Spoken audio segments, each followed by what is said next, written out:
قال الله سبحانه وتعالى في القرآن الكريم وهو أصدق القائلين أعوذ بالله من الشيطان الرجيم بسم الله الرحمن الرحيم لقد كان لكم في رسول الله أسوة حسنة لمن كان يرجو الله واليوم الآخر وذكر الله كثيرا.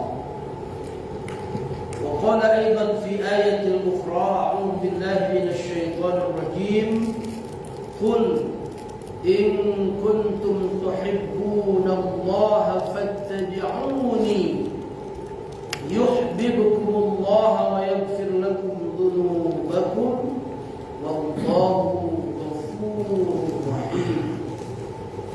وقال النبي صلى الله عليه وسلم في الحديث إنما بعثت لأتمم مكارم الأخلاق. صدق الله العظيم وصدق رسوله الكريم ونحن على ذلك من الشاهدين الشاكرين والحمد لله رب العالمين. Hadirin kaum muslimin wal muslimat sidang jamaah salat subuh yang dimuliakan Allah Subhanahu wa taala. Alhamdulillah, senantiasa kita panjatkan puji dan syukur kehadirat Allah Subhanahu wa taala.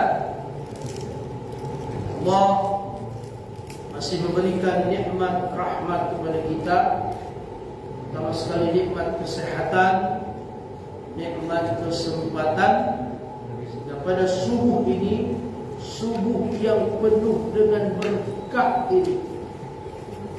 Jadi waktu subuh adalah waktu yang amat sangat berkah. Maka Nabi bersabda, "Bakiru, fa inna fil bakir al-barakah."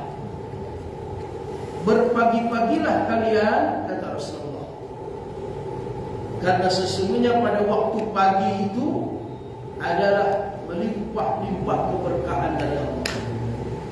Maka sering orang tua ngomong, bangun, jangan sampai rezeki dipatok ayam. Sering orang tua kita dulu.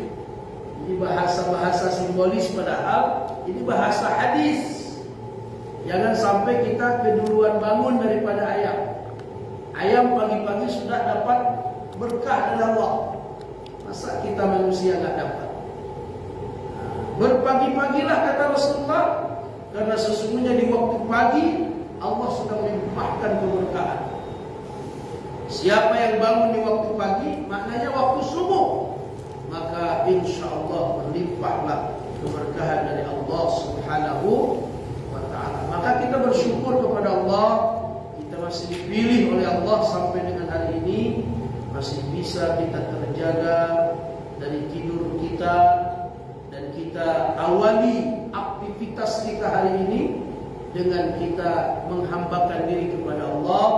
Kita tunaikan solat subuh berjamaah. Mudah-mudahan solat subuh kita diterima Allah Subhanahu wa ta'ala. Selesai kita solat subuh, tak langsung bergerak kita. Kita tahu jogging itu sehat, jalan kaki subuh sehat, lari-lari pagi sehat, tapi kita diam sejenak. Ngapain? Kita buatlah majlis-majlis ilmu seperti ini, supaya bertambahlah ilmu pengetahuan kita untuk memperbaiki diri beribadah kepada Allah Subhanahu wa ta'ala.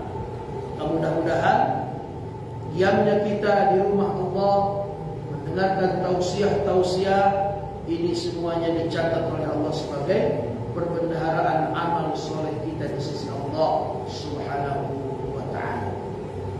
Bersolawat kita kepada Rasulullah Muhammad sallallahu alaihi wasallam. Nabi Muhammad itu disebutkan oleh Allah sebagai uswatun hasanah. Allah berfirman dalam Quran surah Al-Ahzab ayat 21, A'udzu billahi minasyaitonir rajim.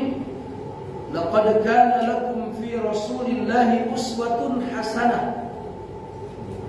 Kata Allah dalam firman-Nya, sungguh telah ada pada diri Rasulullah itu uswatun hasanah, contoh keteladanan yang baik bagimu.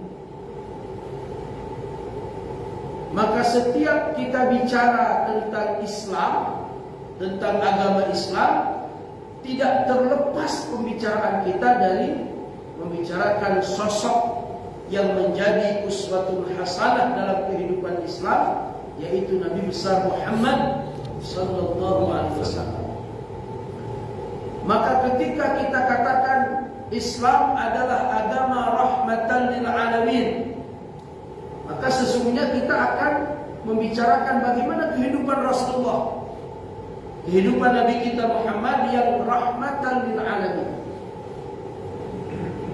Jadi ketika ada orang mengatakan bahwa agama Islam rahmatan lil alamin, ini bukan cuma konsep, bukan hanya sekedar teori, tapi agama kita ini, agama Islam ini bisa dibuktikan dan pernah dibuktikan bahwa Islam rahmatan lil alamin ini pernah dibuktikan. Siapa yang pernah membuktikannya? Itulah Nabi kita Muhammad sallallahu alaihi wasallam beserta keluarga beliau, beserta sahabat-sahabat beliau. Dibangun Islam ini, dipertontonkan kepada umatnya bahwa benarlah agama Islam ini adalah rahmatan lil alamin, bukan cuma rahmatan lil muslimin. Jadi rahmat Islam ini bukan hanya sekadar untuk orang-orang Islam saja, tapi rahmatan lil alamin. Kenapa? Karena ternyata Islam adalah mengatur seluruh sendi kehidupan.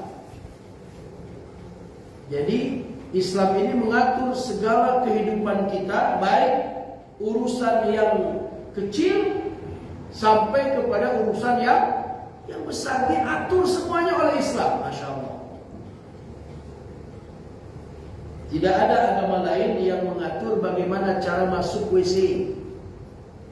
Islam mengatur bagaimana cara masuk WC, kaki mana harus duluan masuk, kalau keluar bagaimana, sedang di dalam WC bagaimana, itu diatur semua dalam Islam.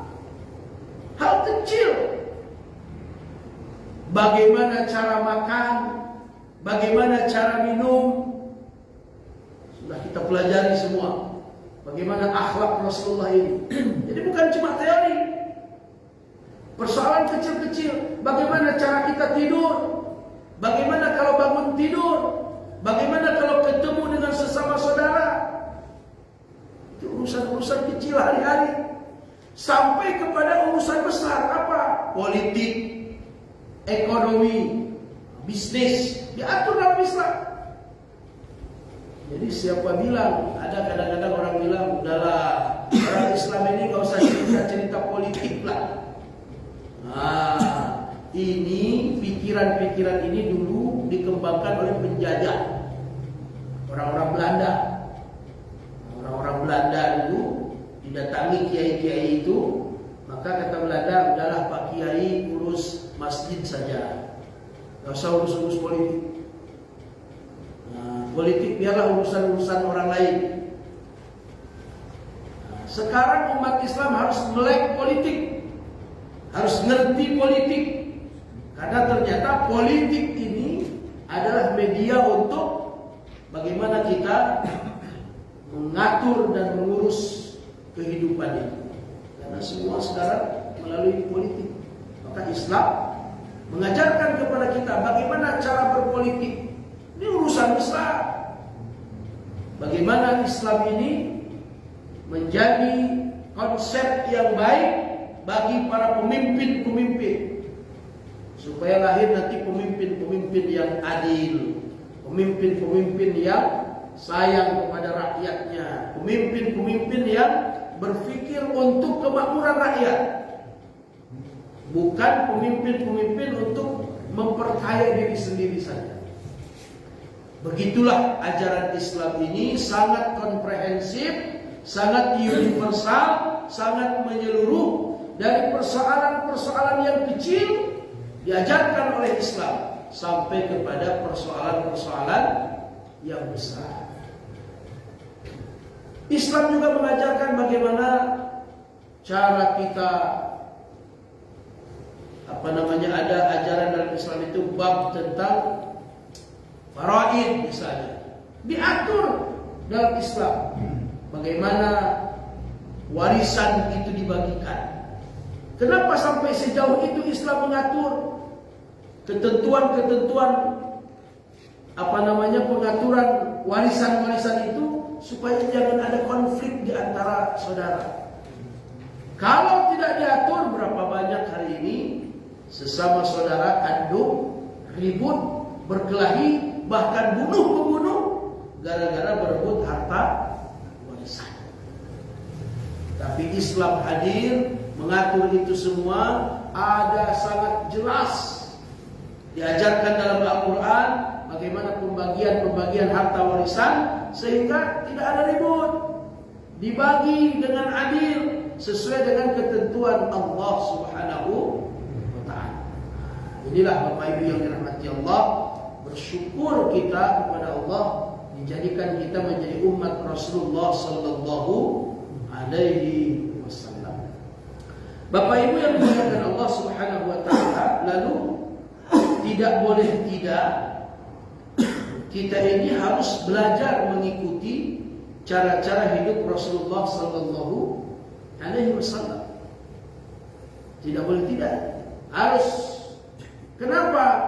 Sebagai bukti bahwa kita beriman kepada Allah, sebagai bukti bahwa kita ini cinta kepada Allah.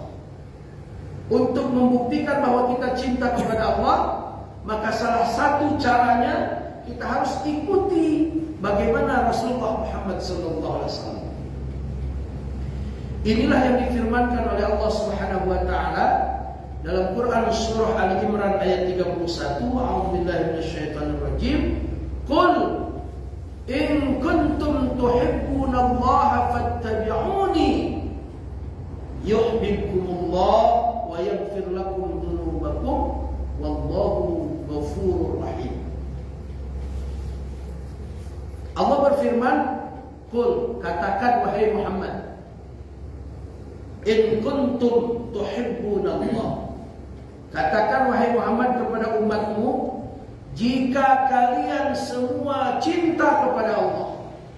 Jadi kalau kita mengatakan kami cinta kepada Allah, kami beriman kepada Allah, maka kata Allah kepada Nabi kita, katakan kepada umatmu, kalau kalian cinta kepada Allah, apa syaratnya? Fattabi'uni, katakan itu wahai Muhammad, fattabi'uni, ikuti aku. Maksudnya ikuti Nabi Muhammad. Maka kalau kita mengikuti Nabi Muhammad, menghidupkan sunnah-sunnah Nabi Muhammad, apa yang akan kita dapatkan? Yuhibbukumullah, Allah akan balas cinta kita, Allah akan mencintai kita. Jadi cinta kita tidak bertepuk sebelah tangan. Dan ada itu tak terbalas cinta. Itu sakit luar biasa itu. Ada judul film itu, ketika cinta ditolak dukun bertindak. Orang kadang-kadang kalau cintanya ditolak itu marah kali. Sehingga ambil jalan pintas, datangi dukun. Pak dukun, Mbah dukun, saya cinta tuh sama anak Pak Kecil misalnya kan. Ditolak cintanya, uruslah. Itu dulu, zaman-zaman dulu begitu. Kalau cinta ditolak, dukun bertindak. Sehingga kadang-kadang mulailah ada cinta-cinta terpaksa. Padahal dulunya nggak cinta, tapi tak kenapa tiba-tiba udah suka. Sakit memang cinta bertepuk sebelah tangan. Kita menyatakan cinta kepada Allah, bagaimana supaya cinta kita ini dibalas oleh Allah? Syaratnya fattabi'uni, kata Rasulullah. Ikuti aku. Hidupkan sunnah yang pernah aku tinggalkan. Seperti itu. Yuhibbukumullah, Allah akan mencintai kamu. Lalu apa lagi? bukan hanya cinta kita dapatkan dari Allah, wa yaghfir lakum dzunubakum. Allah pun akan mengampuni dosa-dosa kalian. Masya Allah. Sudahlah cinta kita dibalas oleh Allah, lalu kita pun diampunkan dosa-dosa kita. Karena apa? Karena kita belajar mengikuti hidup Rasulullah Sallallahu Alaihi Wasallam. Inilah yang kita pelajari di setiap Sabtu subuh di Menasah Al-Ikhlas ini. Inilah kita selalu belajar tiap Sabtu subuh bagaimana akhlak Rasulullah Sallallahu Alaihi Wasallam. Dari awal sudah kita sampaikan akhlak secara garis besar terbagi kepada dua. Ada akhlakul karimah, ada akhlakul madmumah. Ada akhlak yang mulia, itulah akhlak yang dicontohkan oleh Rasulullah. Akhlak Rasulullah itu luar biasa. Yang memuji akhlak Rasulullah itu baik, agung, bukan cuma manusia, tapi Allah Subhanahu wa ta'ala. Dalam Quran surah Al-Qalam ayat 4, Allah berfirman, "Wa innaka la'ala khuluqin 'adzim." Dan sesungguhnya engkau wahai Muhammad benar-benar memiliki akhlak yang sangat agung. Ini pujian Allah. Allah yang menyatakan itu. Kalau Allah saja sudah memuji seperti itu, apalah artinya pujian kita makhluk ini? Jadi yang mengakui keagungan akhlak Nabi Muhammad itu bukan cuma kita, bukan cuma sahabat-sahabat Nabi, bukan cuma keluarga Nabi, tapi Allah Subhanahu wa ta'ala langsung. Wa innaka la'ala khuluqin 'adzim. Dan sesungguhnya engkau Muhammad benar-benar memiliki akhlak yang amat sangat agung. Maka itulah yang kita pelajari. Untuk apa? Pelan-pelan kita ikuti, pelan-pelan kita hidupkan. Kata Nabi, "Man ahya sunnati faqad ahabbani, wa man ahabbani kana ma'i fil jannah." Nabi memberi isyarat dua jari, telunjuk dan jari tengah. Man ahya sunnati faqad ahabbani. Siapa yang menghidupkan sunnahku berarti dia cinta kepadaku, kata Nabi. Wa man ahabbani kana ma'i fil jannah. Siapa yang cinta kepadaku karena menghidupkan sunnahku, maka seperti ini nanti bersamaku dalam surga. Masya Allah. Artinya apa nih? Dekat. Jaraknya dekat. Walaupun memang beda kelas mungkin. Mana mungkin kelas kita sama dengan Nabi. Tapi berkat syafaat Nabi, mudah-mudahan kita mendapatkan keselamatan di akhirat, mendapatkan syafaat. Inilah yang kita pelajari ini. Jadi dalam kitab Riyadhus Shalihin ini ada kumpulan-kumpulan hadis-hadis, kumpulan ayat-ayat Al-Quran, banyak menceritakan tentang akhlak-akhlak yang baik, akhlak-akhlakul karimah, sebagaimana yang telah dicontohkan oleh Rasulullah Muhammad sallallahu alaihi wasallam.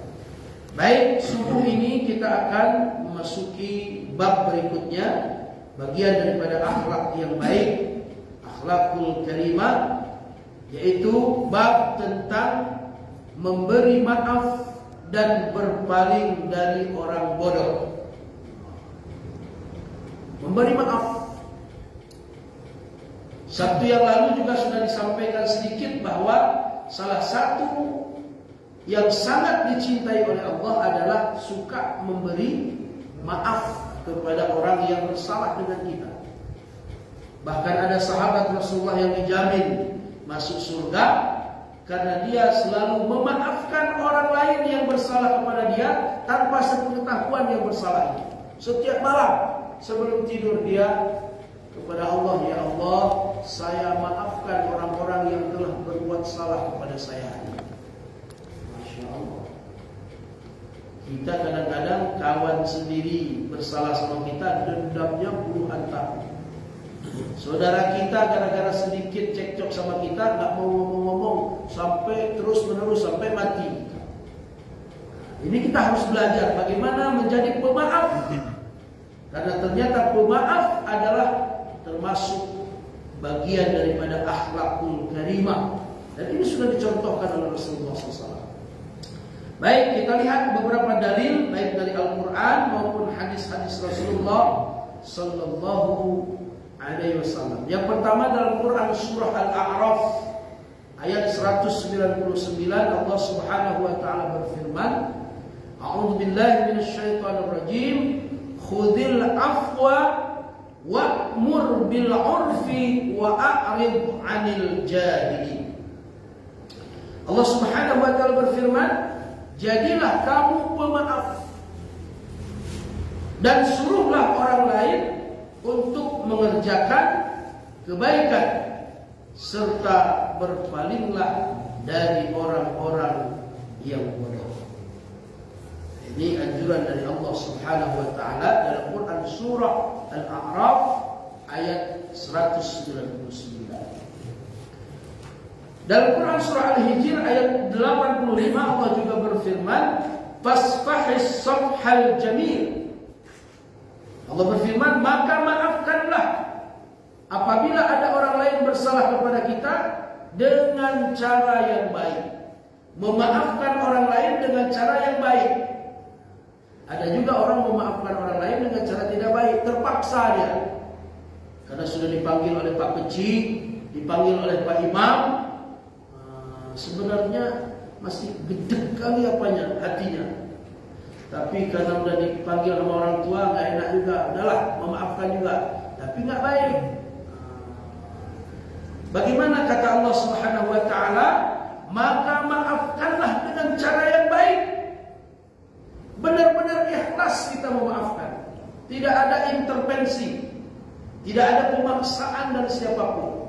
Bahwa kita memaafkan orang yang bersalah kepada kita itu karena kita menjalankan perintah Allah dan sunnah daripada Rasulullah Sallallahu Alaihi Wasallam. Dalam Quran surah An-Nur ayat 22 Allah juga berfirman, "Wal yafu wal yasfahu ala tuhibbuna an yaghfirallahu lakum." Dan hendaklah mereka memaafkan serta berlapang dada. Jadi kita memaafkan itu berlapang dada, nggak ada lagi dendam. Hanya dendam tadi. Jadi betul-betul kalun pemaaf bro. Sehingga Masya Allah, dendam itu sebenarnya menyiksa diri. Kita gak suka sama seseorang. Ini ada bahasa kita banciroman. Ini bahaya kali. Kenapa? Banciroman itu baik pun dia bilang tetap jelek. Ya, bahaya banciroman. Ini dendam. Padahal mungkin salahnya satu, dan itu sudah berlalu. Belakangan ini sudah bagus dia. Tapi kalau ada sifat banciroman itu sudah mengakar di dalam hati kita, betul-betul benci sama dia, apapun yang dia buat, mandum salah. Semua nggak bagus, semua tak baik. Kenapa? Itulah ada dasar benci dalam hati. Maka Allah Subhanahu wa taala memerintahkan kepada kita, dan hendaklah mereka memaafkan serta berlapang dada. Apakah kamu tidak ingin bahwa Allah mengampunimu? Kenapa kita susah sekali memaafkan orang lain? Apakah kita tidak ingin kemaafan dari Allah? Bagaimana rasanya kalau kita tidak diampunkan Allah? Na'udzubillah. Kita lihat lagi firman Allah dalam Quran surah Ali Imran ayat 134. Wal 'afina 'anil nas wallahu yuhibbul muhsinin. Dan orang-orang yang memaafkan kesalahan sesama manusia, artinya sifat yang baik, akhlakul karimah adalah mereka-mereka yang suka memaafkan orang lain. Mudah memaafkan orang lain. Wallahu yuhibbul muhsinin, dan Allah itu amat sangat senang, cinta kepada orang yang berbuat baik. Memaafkan orang lain adalah salah satu perbuatan yang baik di sisi Allah Subhanahu wa ta'ala. Kemudian dalam Quran surah Asy-Syu'ara ayat 43 Allah juga berfirman, "Wa liman sabara wa ghafara inna dzalika liman azmil umur."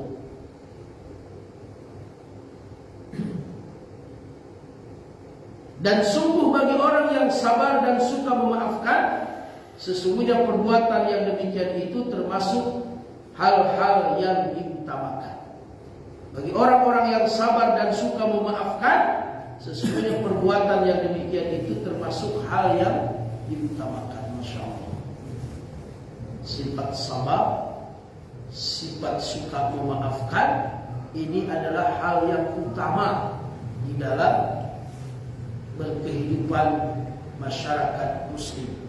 Jadi kita orang-orang Islam ini sebenarnya ada disebutkan itu dalam Quran surah Al-Fat. A'udzubillahi minasyaitonirrajim. Muhammadur Rasulullah. Muhammad itu adalah utusan Allah, Rasul Allah. Walladzina ma'ahu asyidda'u 'alal kuffar ruhama'u bainahum. Dan orang-orang yang menjadi pengikut Rasulullah, kita ini umat Rasulullah. Jadi ciri-ciri umat Rasulullah itu kata Allah, asyidda'u 'alal kuffar ruhama'u bainahum. Dia punya ketegasan terhadap orang-orang kafir dan bentuk-bentuk kekufuran, serta berkasih sayang dengan sesama mereka.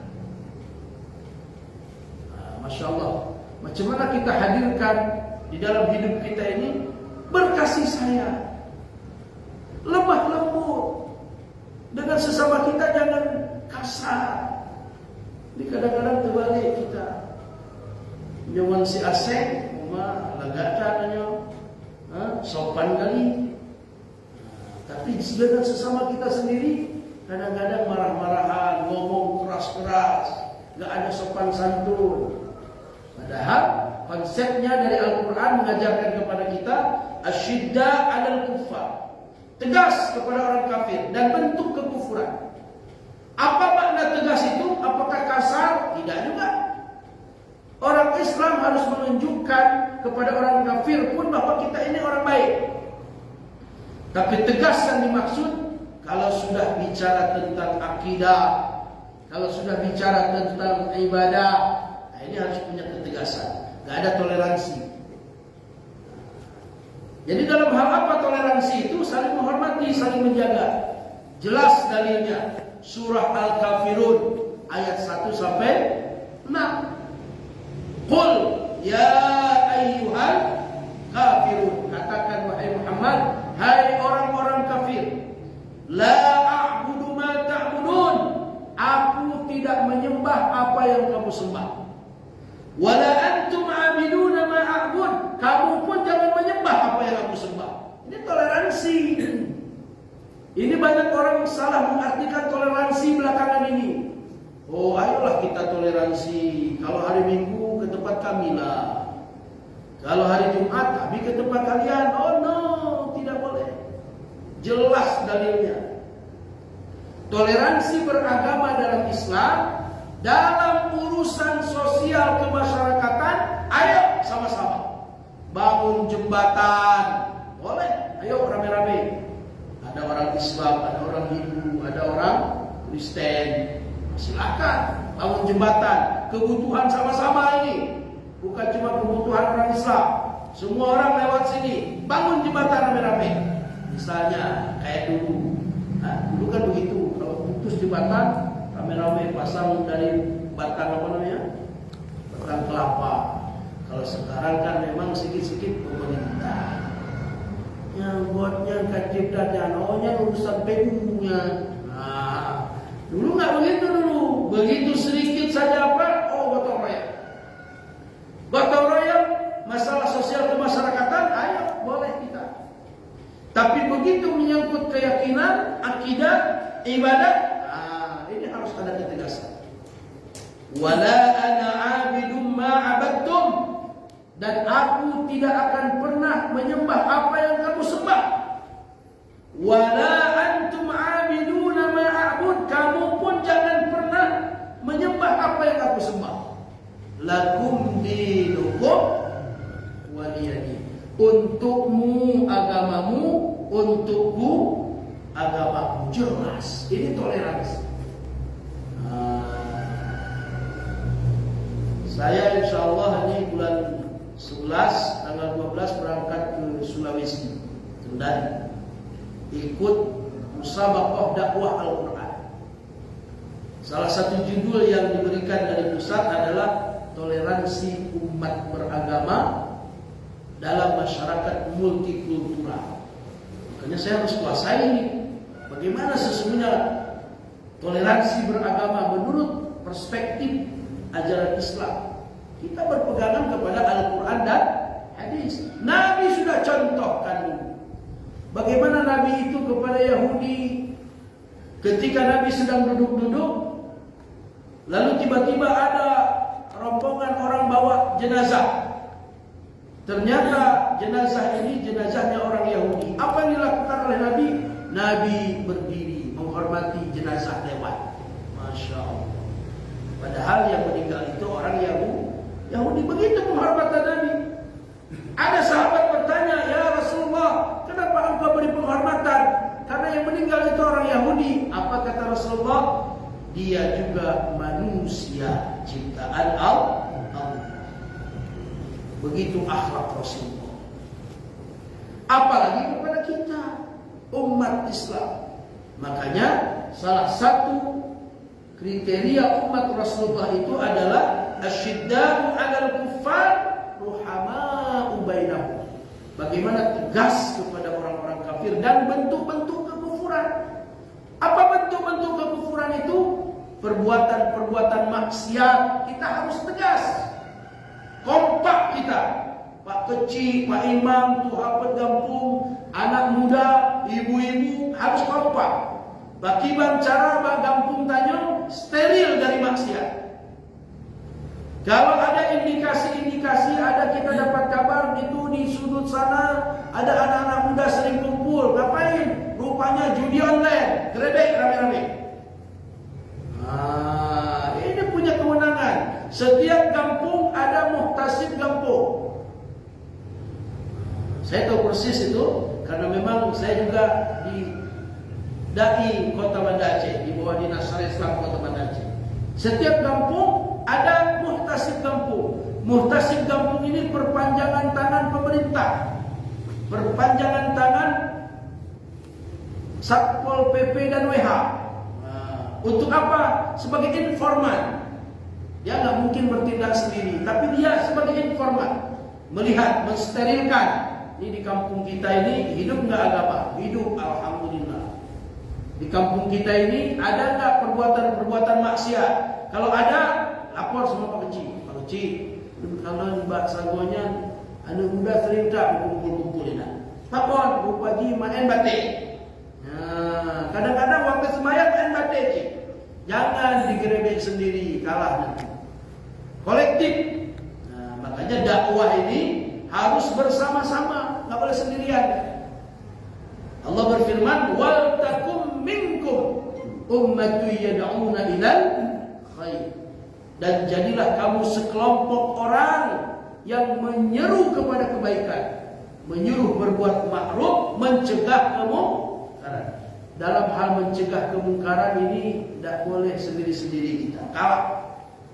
Mungkin kalau cuma mengajak kebaikan bisa sendiri, Pak Kecil bisa sendiri, Pak Imam bisa sendiri, orang-orang tua bisa sendiri, ketua pemuda bisa sendiri. Ayo ke madrasah, ayo ke madrasah, ayo ada pengajian.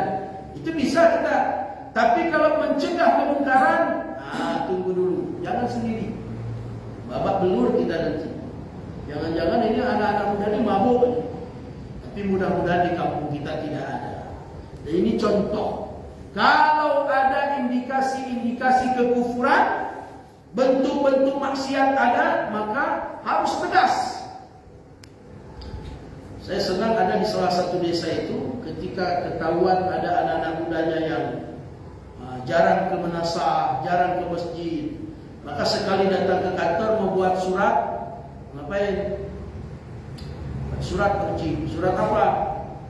Surat keterangan berkelakuan baik. Nah, kan ada rekom itu dari Pak Kecil untuk dibawa ke Polsek biasanya, ke Polsek. Oh, kamu selama ini merasa baik apa enggak? Oh, saya pas kebetulan ada di kantor kecil itu. Saya dengar Pak Kecil ini nanya, rupanya Pak Kecil ini sengaja ngemok. Terakhirnya dia bilang sama saya sengaja Ustaz, anak ini nggak pernah dia gabung di menasa, di Hana. Kemudian kalau ada acara-acara gotong royong nggak pernah hadir, gali kuburan tidak mau. Pokoknya giliran bikin surat SKCK aja. Rupanya sengaja oleh Pak Kecil diapakan. Ini baru saya buat nanti surat kelakuan baik dan di maghrib kamu datang ke menasa. Besok saya rekening. Alhamdulillah maghribnya datang. Datang ke menasahnya. Tapi begitu dapat suratnya besok datang lagi dia. Tapi paling tidak ini menjadi satu hal yang bagus juga dilakukan oleh Pak Kecil ini. Jadi dia sampaikan kepada yang lain-lain, umat gawat Pak Kecil. Diu saja menjadi menasah. Alhamdulillah ada pahala Pak Kecil karena sudah mau datang ke menasah. Ada itu modal begitu.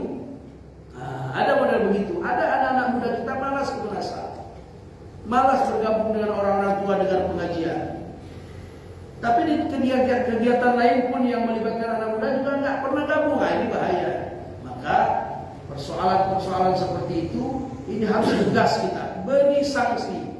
Sanksinya tentu bukan hukuman berat-berat. Kalau anak muda ini kan masih bisa kita nasihati.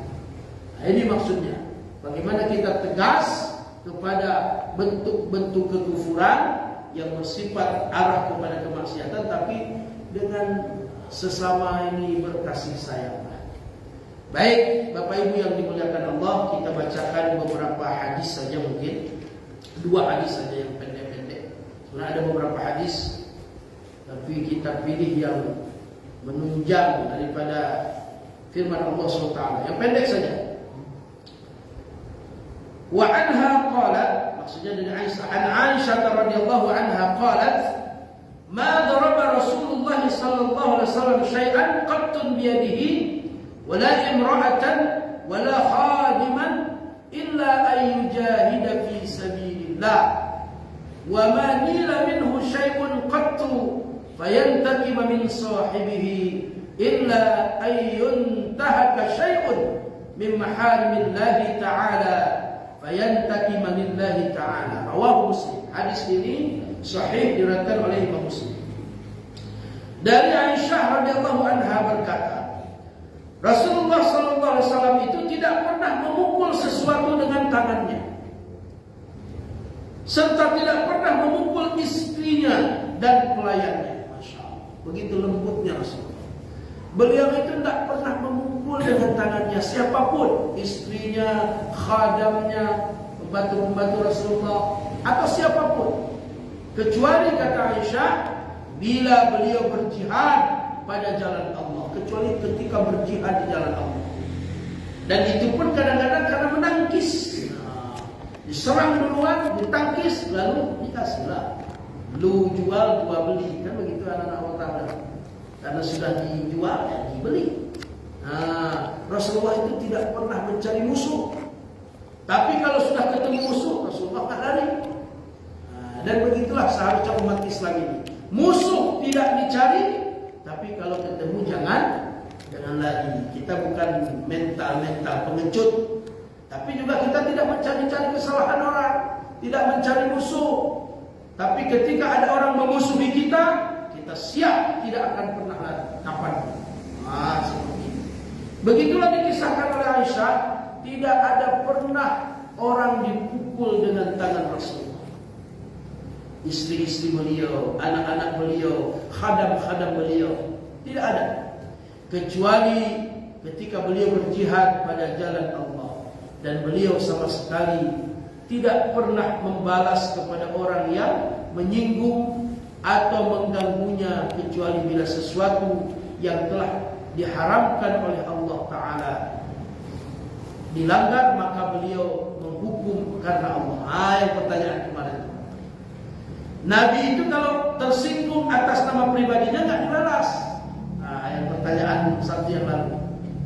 Tapi kalau sudah urusan sesuatu yang diharamkan Allah dilanggar, jadi Nabi itu kalau berbuat sesuatu itu semata-mata karena Allah, bukan karena pribadi. Dihina beliau, dicaci beliau, dilempari dengan kotoran unta, bahkan dengan batu rontok giginya. Waktu ke Taif itu kan, waktu beliau berdakwah ke Taif dilempari sampai berdarah-darah. Ketika beliau berlindung di bawah pohon itu, ternyata Jibril di atas menyerupai awan sudah melaporkan kejadian ini kepada Allah, dan Allah memerintahkan malaikat penjaga gunung itu, wahai malaikat penjaga gunung, jumpai kekasihku Rasulullah. Apa yang dia minta kau turuti. Maka teriaklah malaikat penjaga gunung, wahai Muhammad Rasulullah, aku sudah diizinkan oleh Allah, apa yang kamu minta hari ini aku siap. Apakah akan aku angkat gunung itu, kutimpakan kepada orang-orang yang melempari kamu? Apa dijawab oleh Rasulullah? Masya Allah, kata Rasulullah, aku memang dakwah hari ini ditolak oleh mereka, tapi aku ingin supaya dari tulang-tulang rusuk mereka, tulang-tulang rusuk mereka nanti akan lahirlah generasi-generasi yang mengesahkan Allah Subhanahu wa Ta'ala. Begitu umat. Jadi kalau sudah urusan sendiri tersinggung, tidak marah Rasulullah. Tapi kalau sudah agama dihina, macam pertanyaan yang lalu, Rasulullah tidak marah disakiti orang, tapi sahabatnya bangun marah. Kenapa? Kekasih Allah disakiti. Rasulullah memang tidak marah. Jadi jangan sampai kalau sekarang ada orang mencaci Rasulullah, menghina Rasulullah, kan ada tuh di WA. Kalau andaikan Rasulullah masih hidup pun beliau sendiri nggak marah, kenapa kita mesti marah? Salah ente. Kita sebagai umatnya cinta kepada Rasulullah. Kalau Rasulullah keturunannya dihina, dicaci, kita perlu marah. Kita wajib marah sebagai bukti keimanan kita dan kecintaan kita kepada Rasulullah Sallallahu Alaihi Wasallam. Memang Rasulullah dia tidak marah, tapi kita tentu sebagai umatnya merasa marah. Sahabat dulu begitu. Ketika ada kisos, ketika Rasulullah hampir wafat, lalu kata beliau, sebelum saya ini kembali kepada Allah, barangkali ada selama kehidupan kita ini, ada yang tersinggung, ada yang pernah saya sakiti, ada yang pernah saya pukul. Hari ini silahkan mengaku kisah saya. Kan semua orang diam, hening. Lalu ada satu orang yang berani berdiri, ya Rasulullah, ketika sedang dalam peperangan, ketika itu Tuhan akan mencambuk kuda supaya lari kuda ini, dan saya ada di belakang engkau, lalu saya terkena dengan cambuk, maka hari ini saya akan balas engkau, wahai Rasulullah. Marah Umar. Ini padahal bukan menyakiti, tapi Umar berdiri, hei kamu berani sekali kepada Rasulullah, cambuk saja aku. Begitu. Kata Rasulullah, Umar, jangan. Berdiri Ali. Kata Rasulullah, diam Ali. Berdiri Hasan dan Husain. Kata Rasulullah, ini urusan saya, nggak apa-apa. Lalu kemudian kata orang ini, ya Rasulullah, ketika itu saya nggak pakai baju. Saya kena cambuk itu nggak pakai baju, ya Rasulullah. Masya Allah. Maka Rasulullah pun buka baju untuk menerima kisah cambuk tadi. Padahal ini nggak sengaja, bukan sengaja, nggak sengaja, tapi Rasulullah ingin ini dilakukan. Maka kemudian Rasulullah pun buka bajunya. Terlihatlah badan beliau yang Masya Allah mulia, suci. putih bersih. Orang lain semua menangis ketika itu. Umar, Utsman, semuanya, sahabat-sahabat yang lain sudah menangis. Kenapa orang ini tega sekali? Mau menyakiti kekasih Allah, mau menyakiti Rasulullah, mau membalas cambuk. Maka diberikan cambuk kepada orang ini. Kata Rasulullah, Bilal, engkau berikan cambuk kepada orang ini, supaya saya terbebas di kisas. Maka orang ini ambil cambuknya, mendekati Rasulullah. Ketika sudah dekat dengan Rasulullah, cambuk dicampakkan, beliau pun peluklah tubuh Rasulullah. Kata Rasulullah, kenapa engkau lakukan ini? Ya Rasulullah, apalah hamba ini, apalah saya ini. Maka tubuh saya yang hina ini ingin rasanya bersentuhan dengan tubuhmu yang mulia. Jauh sekali derajat saya dengan engkau ya Rasulullah. Kalau enggak saya lakukan cara begini, kapan lagi saya bisa bersentuh? Maka kata Rasulullah, kalau kalian ingin mau melihat calon penghuni surga, lihatlah orang ini. Maka setelah kejadian itu orang berbondong-bondong peluk orang. Begitu. Masya Allah. Begitulah akhlak Rasulullah Sallallahu Alaihi Wasallam. Pemaaf, suka memaafkan, termasuk salah satu akhlakul karimah. Inilah Bapak Ibu yang dirahmati Allah SWT. Dan kajian kita subuh ini, yaitu bab tentang memberi maaf. Mudah-mudahan ada manfaat bagi kita semua. Mungkin sebelum kita akhiri ada yang perlu didiskusikan, ditanyakan dan persilakan. Ada Bapak? Tidak ada ya? Oh silakan. Bahwa Nabi itu selalu berada pada jalan kebenaran atau jalan lurus. Jadi setiap ucapan perbuatan itu kan kita harus mengikuti. Bukan ada ulama mengatakan begini, dia kalau amalan-amalan itu yang tidak pernah dicontohkan oleh Nabi, maka amalan itu tertolak. Nah itu gimana? Ya. Yang pertama, Rasulullah Sallallahu Alaihi Wasallam itu memang selalu dalam bimbingan Allah Subhanahu Wa Taala.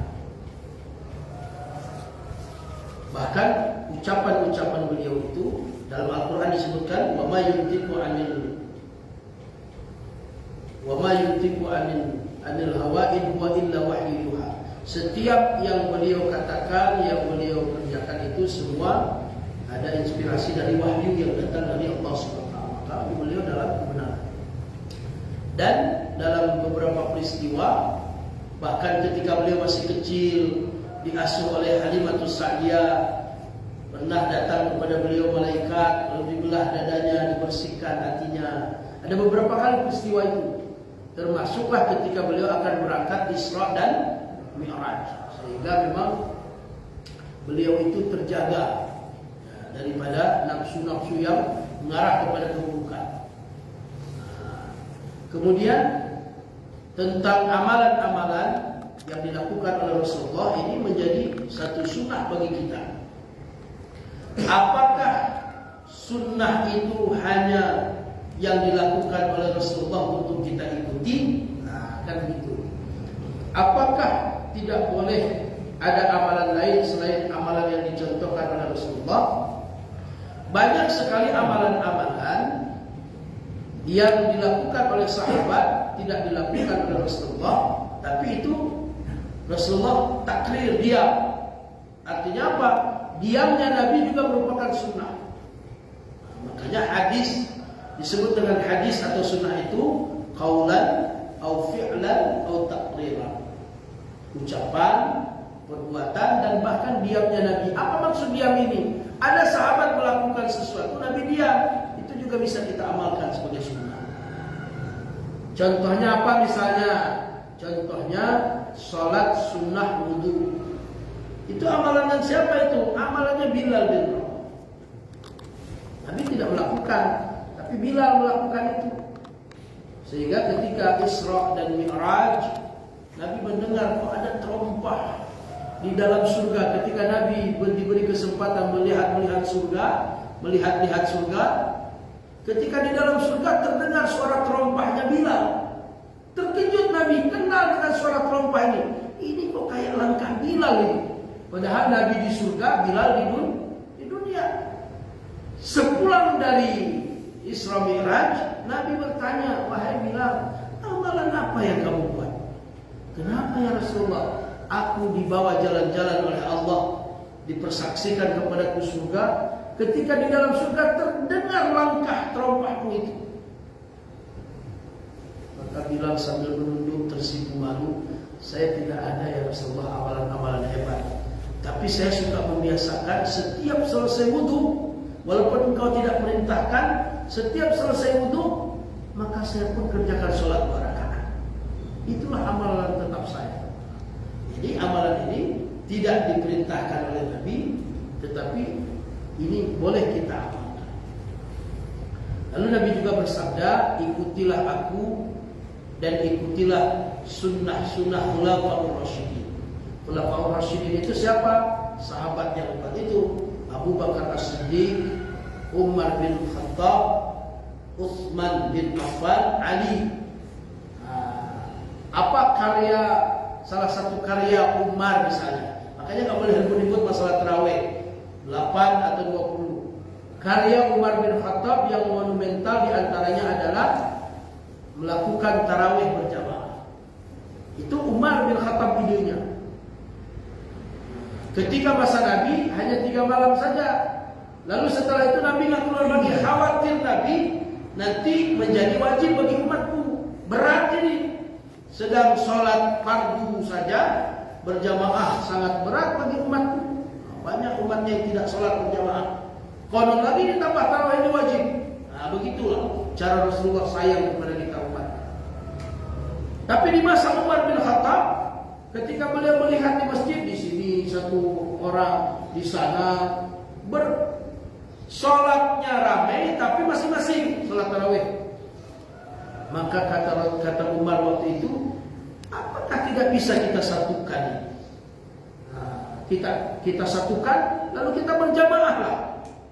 Maka sejak itu sholat tarawih berjamaah ini bukan amalan Rasulullah, tapi amalannya Umar bin Khattab, dan itu boleh kita ikuti sebagai amalan sunnah.